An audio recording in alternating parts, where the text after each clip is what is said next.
Bueno, tenemos la suerte de tenerlo al economista del Banco Mundial de Argentina, a quien invito a que vaya subiendo al escenario, el señor Fernando Giuliano. Él es quien va a presentarnos el informe, al menos las principales conclusiones. Gracias. Bueno, muchas gracias, Laura. Diría que no solo el largo plazo es posible, sino que es inevitable. El tema es cómo llegamos a ese largo plazo. Y creemos que algunas de esas respuestas pueden estar en tratar de mirar lo que nos pasó hasta acá y todo el desarrollo económico un poco decepcionante que tuvimos hasta ahora puede enseñarnos algunas ideas de justamente cómo se puede salir. Lo que voy a presentar ahora es este reporte, es apenas la puntita del iceberg, una presentación corta. Como dijo Laura, el reporte es bien exhaustivo, los invito a que lo bajen, está colgado en internet, también tienen una versión en español cortita que pueden obtener acá. Es un trabajo multidisciplinario que hicimos con economistas del Banco Mundial, liderado por Emily Sinot, y quería empezar un poquito con este gráfico que mencionaron anteriormente. Todos los argentinos en algún lugar de la cabeza tenemos una idea sobre esto, y es que Argentina en algún momento de su historia fue rico, cerca de inicios del siglo XX, pero a partir de ahí entró en una debacle secular de la que todavía no podemos salir. Si uno mira, hay algunos componentes regionales en esto, si uno mira el mismo gráfico para Brasil, para Chile, para Uruguay, uno también ve alguna divergencia respecto de los países centrales, pero la diferencia con esos países es que esos países ya pudieron salir. Si miramos la evolución del PBI per cápita para países como Corea, Polonia o nuestros más cercanos Chile o Uruguay, podemos ver acá estas bandas punteadas muestran la definición de ingreso medio, según el Banco Mundial.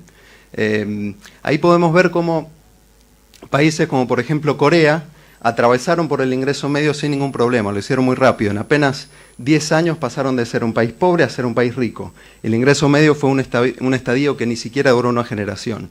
Lo mismo para Polonia, tomaron un poquito más tiempo, pero fue un paso muy rápido. E incluso nuestros vecinos Chile y Uruguay parecen haber encontrado finalmente un sendero de crecimiento sostenido que hoy los ubica, al menos bajo las definiciones que usamos en el Banco Mundial, en la categoría de países de ingresos altos.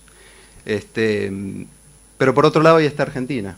Esa idea que tenemos de que Argentina está entrampada en el ingreso medio está bastante bien ilustrada en esa figura. Argentina justamente hace ya más de 50 años que está luchando por tratar de salir y no encuentra el camino. Un poquito lo que queremos es tratar de ver las razones que hacen que esto sea así.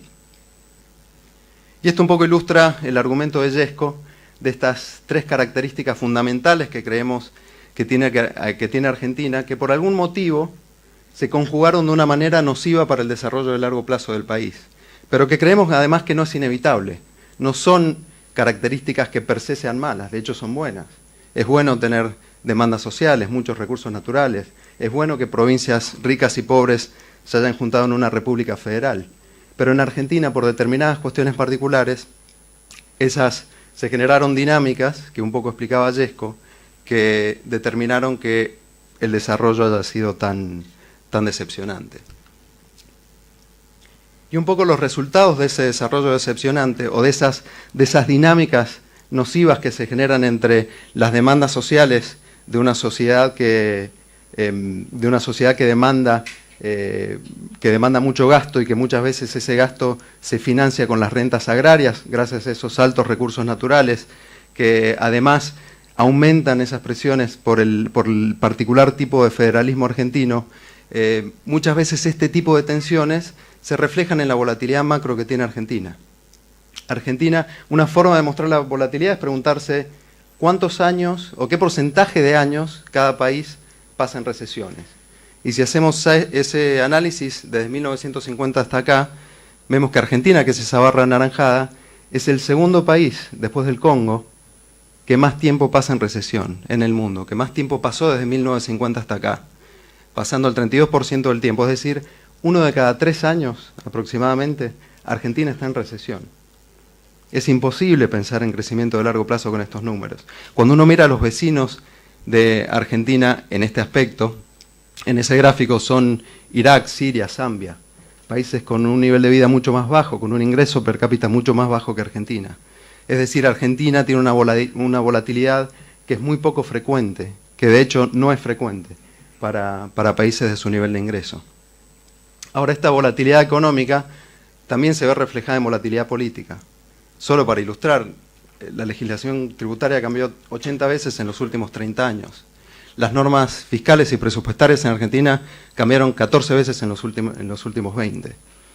Ahora, lógicamente no está claro cuál es la causalidad, ¿no? Es decir, tenemos políticas volátiles porque la macro es volátil, o la macro es volátil porque tenemos políticas volátiles. Lógicamente, estas dos cuestiones no son independientes, hay mecanismos de retroalimentación, pero lo cierto es que nuestras políticas son tan volátiles como nuestra economía. Y esto solo puede ser el reflejo de instituciones débiles, instituciones en particular políticas que no han sabido, no han podido canalizar estas tensiones que surgen de demandas sociales que vienen justamente de ese proceso de haber entrado a la trampa del ingreso medio por arriba con un estado de bienestar amplio y las tensiones intrínsecas de nuestro federalismo. Ahora, esas tensiones de gasto que el proceso político no logra canalizar efectivamente se traduce, como mencionaron antes, en déficit crónicos. Argentina es un país que tiene déficit crónico, es un país que vive más allá de sus posibilidades constantemente. Este gráfico es del sector público, pero lo mismo si uno agrega también el sector privado. Cuando uno suma a Argentina como un todo, que esa es la cuenta corriente, Argentina consistentemente tiene déficit de cuenta corriente. En la parte pública, solo 5 años de los últimos 56 tuvimos superávit comercial. Y el problema con esto es que esto tiene efectos reales. Esto genera apreciaciones cambiarias, problemas de competitividad. Y los déficits, más temprano que tarde, no pueden financiarse. Y cuando no pueden financiarse, los ajustes vienen impulsados por las circunstancias, generan crisis, generan volatilidad económica. Esa volatilidad económica que hace que seamos el segundo país que pasa más tiempo en recesión. Ahora, a esas tensiones de gastos que Argentina siempre tuvo y que hacen que vivamos en un déficit permanente y que ya fueron un problema a lo largo de su historia, en los últimos años esta característica se volvió mucho peor. Ahí vemos el gasto público en relación al PBI desde 1960 hasta acá. Esto es gasto público consolidado, nación y provincias. Y es muy volátil, podemos ver. Entre 1961 y 2006 siempre fluctuó entre 20 y 30, con un promedio de 26, pero desde ahí empezó a crecer a una tasa que no había sido vista antes y llegó a un punto tan alto como 41.2, que en los últimos años empezó a revertirse, pero que sigue siendo un nivel muy alto. No solo por el nivel, sino por otras dos cuestiones. Primero, por la rapidez a la que se llegó a ese punto. Y segundo, por la composición de ese gasto. Si uno desagrega ese salto en el gasto sobre PBI de esos últimos años, vemos que los principales componentes, básicamente más de 3/4 partes de ese aumento, es explicado por jubilaciones, salarios públicos y subsidios económicos y en menor medida subsidios sociales. Estos son gastos corrientes que no aumentan las capacidades productivas de largo plazo, que son difíciles de bajar cuando uno enfrenta situaciones de crisis y de consolidación fiscal y que en definitiva genera problemas a futuro. Jubilaciones, por ejemplo, hoy representa el 44% de los gastos primarios a nivel nacional. Y esto es un problema porque Argentina es además un país relativamente joven, con población relativamente joven. Es decir, a medida que la población argentina vaya envejeciendo, el peso de pensiones en el presupuesto nacional va a aumentar aún más. Y esto además tiene consecuencias distributivas. Aproximadamente entre adultos mayores la tasa de pobreza es del 8%, entre niños y jóvenes menores de 18 años es del 45%. Hay consecuencias distributivas de estas decisiones presupuestarias que hay que pensar. Ahora, este aumento enorme de gasto se realizó en una economía que es una de las más cerradas del mundo. Este es un mapa que muestra cuántos acuerdos comerciales tienen los países en distintos tonos de azul. Los azules más oscuros son los países que tienen más acuerdos comerciales. La cantidad de acuerdos comerciales promedio en el mundo son 14. Argentina tiene solo uno, con el Mercosur, compartido con sus... está pintado en blanco, casi en blanco en ese mapa, junto con algunos países de África y del Medio Oriente. Argentina es un país muy cerrado al comercio, pero además de eso es un país que tiene muy poca competencia interna. Argentina, si uno mira de los países que mide la OCDE, que incluye algunos países que no son OCDE, Argentina es el país que tiene más barreras a la regulación, más barreras regulatorias para el acceso a la competencia. Es decir, un aumento muy grande de gasto en una economía cerrada y poco competitiva, lo que hace es aumentar precios domésticos, volver la economía muy poco competitiva y en definitiva tener problemas de productividad. Y eso también se ve en los datos. Argentina tiene un problema serio de productividad. Si uno mira los datos, eso es entre 1960 también, 1960 y 2016. Si uno mira la evolución de la productividad entre 1960 y 2016, Argentina rankea muy mal en relación a países regionales, a países estructurales, que incluye algunos países que hoy son de ingreso alto, pero que accedieron a esa categoría recientemente, y a países de la OCDE. Y hay muchas razones que tienen que ver con esta poca productividad, pero básicamente tiene que ver con que no están dados los incentivos para que las empresas innoven. Y muchas veces no están dados esos incentivos porque hay mucho más retorno en tratar de hacer lobby para obtener una regulación que en invertir dinero para tratar de mejorar mi proceso productivo. Hay muchos problemas derivados además de la competitividad, derivados además de ese aumento de los precios domésticos que hace que no se generen incentivos a nivel de las firmas para innovar. Y eso tiene que ver también con la poca competencia, que impide que las firmas puedan además acceder a insumos de buena calidad a buen precio. ¿Por qué nos importa la productividad? Porque es en definitiva lo que genera crecimiento a largo plazo. No solo crecimiento, sino además crecimiento de los ingresos de las personas. Es decir, la productividad es el determinante último de los salarios reales. Si no hay crecimiento de productividad, no hay crecimiento posible de salarios reales consistentemente. Eso lo vemos un poco acá. Entre 2004 y 2011, en este gráfico vemos, las dos barras representan 40% más pobre de la población y el 60% más rico de la población.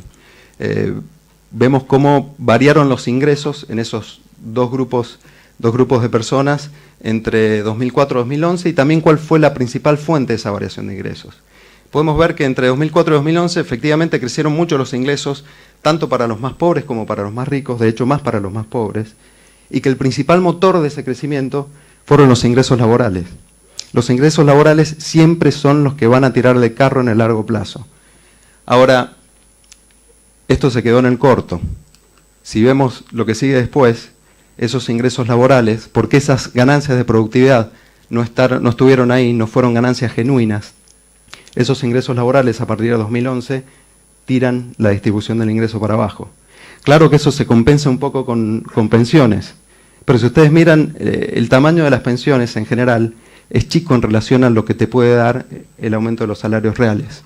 No solo eso, sino que hay otro componente de pensiones que también tiene un impacto distributivo que tiene que ver con que, si ven ese segundo gráfico a la derecha, está más concentrado en el 60% más rico que el 40% más pobre.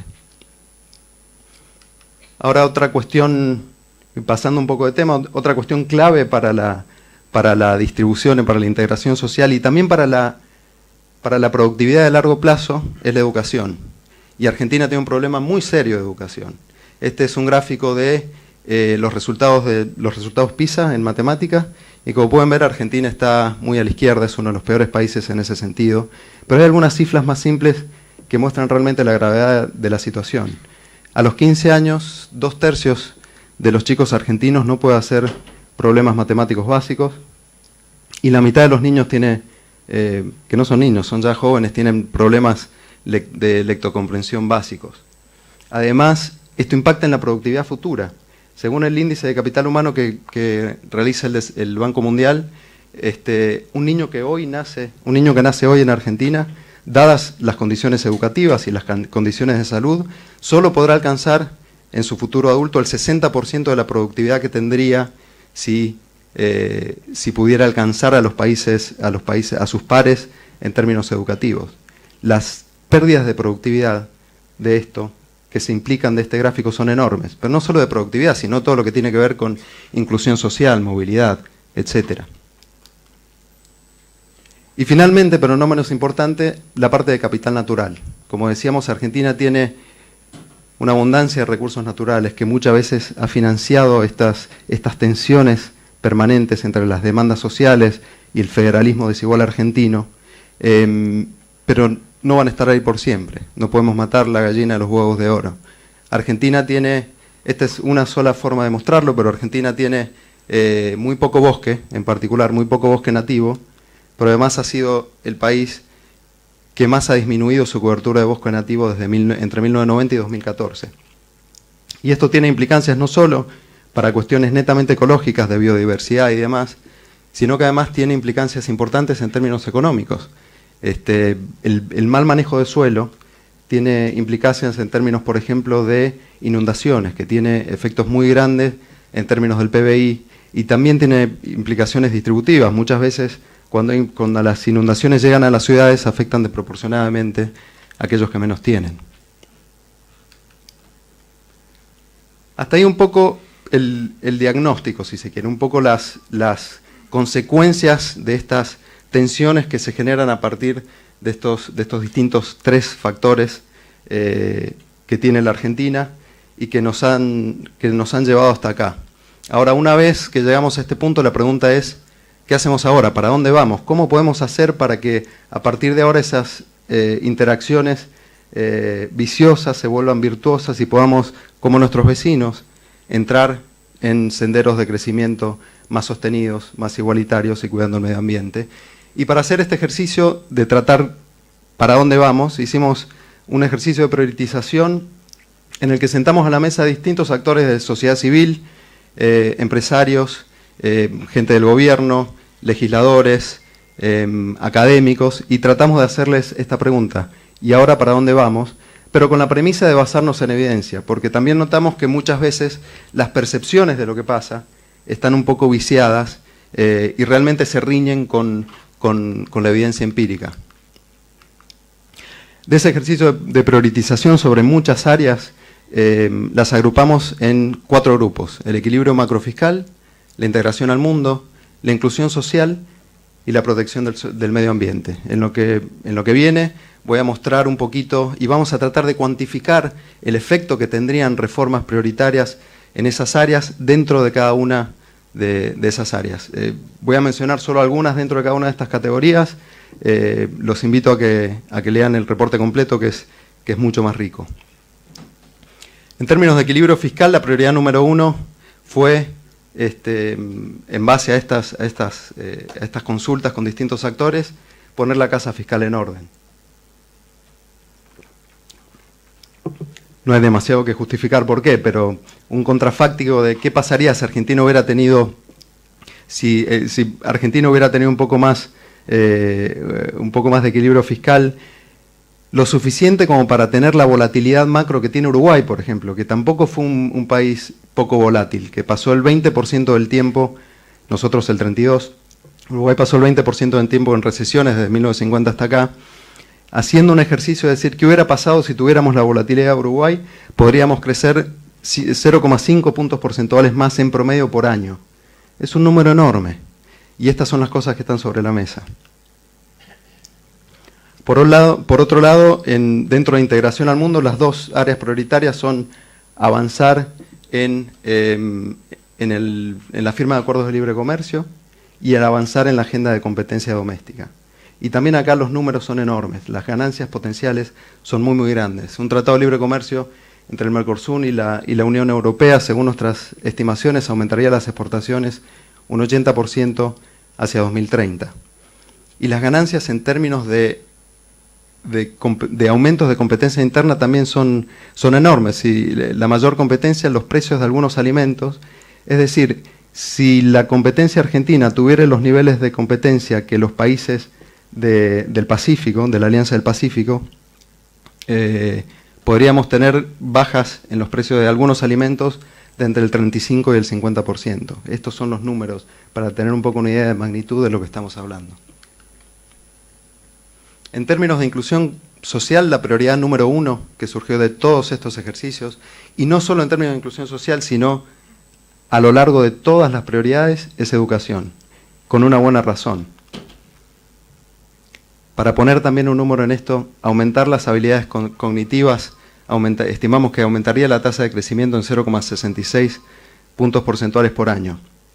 Y esto es solo lo que aumenta la tasa de crecimiento, pero por supuesto que la educación implica mucho más que crecimiento económico, movilidad, inclusión.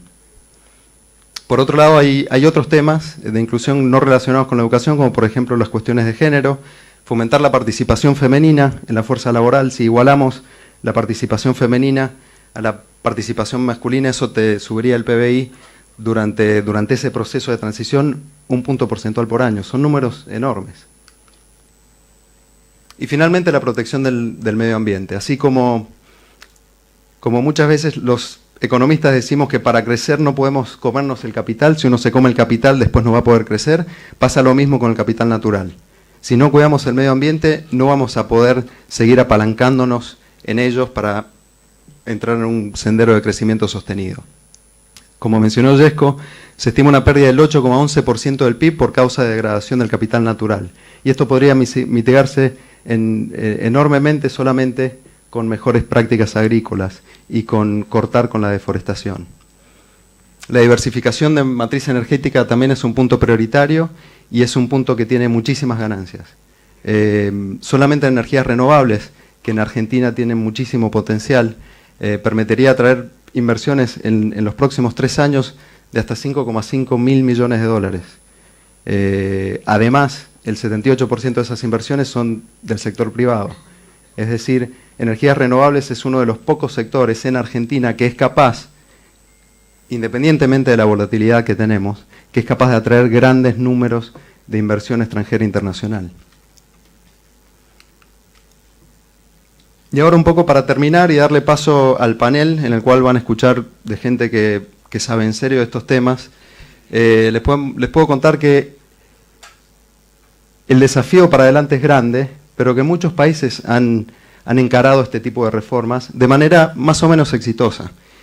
Y la ventaja que tenemos es que podemos aprender de esas experiencias. Hay países como Australia, Uruguay, México, Nueva Zelanda, Polonia, Suecia, que hicieron procesos de reformas muy profundos, muy grandes, y de los que podemos aprender. Y algunas de las cosas que podemos aprender es que estos procesos, que no hay atajos, estos procesos toman mucho tiempo, toman de 15 años o más. Y para mantener reformas durante esa cantidad de tiempo, es necesario tener consensos amplios durante esa cantidad de tiempo. Entonces quizás una pregunta para el panel es, ¿existen esos consensos? ¿Cómo se pueden ampliar esos consensos y cómo se pueden mantener a lo largo del tiempo? Una forma de mantenerlo a lo largo del tiempo, por supuesto, es la sociedad tiene que ir viendo beneficios de esa reforma. Hay que ir teniendo mejoras. Si lo mejor siempre va a venir dentro de 20 años, es muy difícil mantener esos consensos amplios. Y eso es algo que se aprende de la experiencia internacional. Por lo tanto, la comunicación es importante, no es irrelevante. Hay que tener sistemas de monitoreo y evaluación, porque mucho de esto, no hay libros escritos sobre exactamente tenés que hacer A, B, C y D, sino hay mucha prueba de error y hay muchas cuestiones idiosincráticas de cada país. Y para saber qué es lo que está funcionando y qué no, hay que tener en pie sistemas de monitoreo y evaluación. También hay que pensar la secuencia y el timing de las reformas, que no son triviales.